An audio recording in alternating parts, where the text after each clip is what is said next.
मला नव्हतं वाटलं की माझ्या लेकीला थालीपीठ एवढे आवडतील.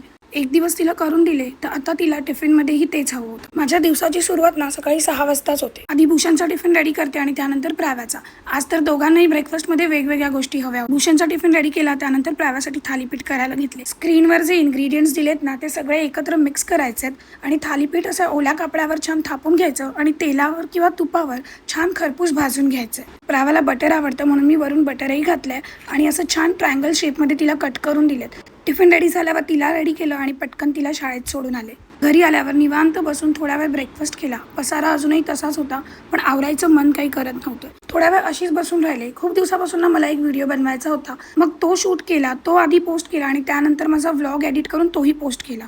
जी सगळी कामं होत आहेत तोपर्यंत प्राव्या स्कूलमधून यायची वेळ झाली. ती स्कूलमधून आल्यानंतर तिने आपल्या प्राण्यांची शाळा भरवली होती. सगळ्यांना व्यवस्थित लाईनीने बसवलं होतं आणि आता ती त्यांचा अभ्यास घेणार होती. संध्याकाळी भूषण ऑफिसमधून घरी आल्यानंतर आम्ही दोघांनी मिळून प्राव्याचं कपाट लावायला घेतलेलं. प्राव्याचं मात्र इकडे डॅडाला त्रास देणं चालू होतं. त्याला ती व्यवस्थित काम करूनच देत नव्हती. तिला फक्त हे हवं होतं की डॅडाने तिच्याबरोबर खेळावं. आम्हाला दोघांना कपाट लावायला 2 तास गेले. त्यानंतर मी नाचणी सत्व करायला घेतलं. ते करून झाल्यानंतर आमचं डिनर वगैरे झालं आणि असा छान दिवस संपवला. चला, आय होप तुमचाही दिवस छान गेला असेल. पुन्हा भेटूच उद्याच्या व्लॉगमध्ये.